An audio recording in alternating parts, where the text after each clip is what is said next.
На юго-западе Крыма, в живописной долине у подножия горы Айпетри, раскинулось село Коккось.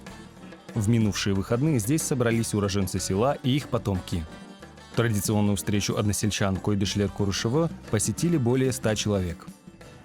Пусть я не делец и не правитель, до тебя, Фарос, я доберусь, твои парки загляну обитель, не спеша аллеями пройдусь.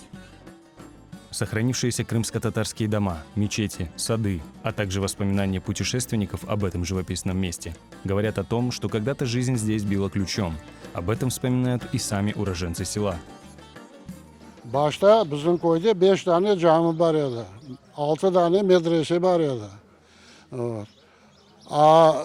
Öyle oldu, böyle oldu. Bana 2 cami kaldı. Evet. Bu orta cami, aşağıda Knyaz Yusupov'un camisi değil, o Bulgakovlar nemekti. Knyaz Yusupov 1910 yılda remont yaptı bunu. Bu 1895 yılda yasalgan cami. Evet. Anamında her taraftan nemekti. Bu koyun yarısı kalganı yok şimdi. 550 hane yaşıyordu bunda. 7 Kur'an'da başka millet edi. Duygularım yürek bunda. Çok şaklı şey bunu aytma, yürek dayanma yani. Pek korlandım, bunda geldi, pek korladılar.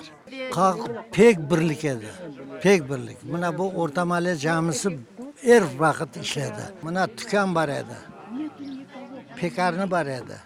Kalk evvel zamanda caylı olan, bizim özenimiz kış yaz akar. Şuna bir ne yapıp, prispasablen yapıp, agar o svarmayı bilmegenler. Barıp, Aypetir'den arçıklar açıp gelip, bir zere su keledi, uçurtnen suvar ediler agar otun, bir zere agar otun. Ben yakşı bilem bularını. Все меньше остается тех, кто провел детство в Коккозе и помнит, каким было село до депортации. Но благодаря таким встречам, на которых звучат воспоминания о событиях прошлых лет, дети и внуки уроженцев знают историю Коккозе. Менімізсе тамырларым бұл көйден, анам тарафтан қарбабам, Хайбула оғлы індер, олы мұнда доғылды. Бұл көйге келгеннен мен пек ғұрурланам. Айырда бұл олған биналар, бұл яшаған адамлар, бұл олған айырда орманлар ве шекілде өсімліклерін көргеннен, айырда дуясын санкем сен темелінден, Озын темелін дуясын бұл яшаған ерінден. Мен мұнда келдім қарбабамнен ве анамнен. Келдік біз мұнда, чүнки менің қарбабам мұнда 1937 сенеде доғылды. О пек қуана, чүнки пек чоқ көрді өзімні койдешлерімні ве мен де қуанам, чүнки мұнда келдім. Родители Амета Чабанова – выходцы из села Коккось. Его детство, проведенное в ссылке, было наполнено историями о родном крае. Biz mında birinci sefer geldik 67 senesi. Men özüm 60 senesi. 1960 senesi 5. Mart'ta doğdum. Uzbekistan'da Şahrixan diyen şehirde. Anda birinci sınıfka birinci çetvert bağırdım. Son 67 senesi çıktı ukaz. Bizim Kırım Tatar halkına mümkün her yerde yaşama deyip ukaz. Lenin Bayrağı gazetasını babama alıp, Yece 1200 kumuşka evini satıp, bilet alıp 9 can Kokkoz'ga yerleşmeye geldik poizden. Evet, biz Uzbekistan'da doğduk.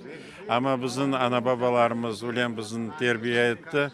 Her dakikası vatanımız Kokkoz deyip, özümüzün vatanımız deyip duyamız, ulen kelemiz. Bu köyde men Karbam, Bitam, demellik Kokkozliler. Mına bu camının mollası men Karbam edi, прадед Асан Карбаб. И жили вот рядом сразу. Я не вспоминаю Янгиюль, хотя мне 14 лет было, да? Абсолютно. Даже он мне не снится и ничего. А сюда, если месяц-два я не приеду, мне прямо, я вам передать не могу. Я не я. Ну как, это моя жизнь. Несмотря на сложные испытания, выпавшие на долю каждого поколения крымских татар, встреча односельчан – это всегда праздник, наполненный искренней радостью и смехом.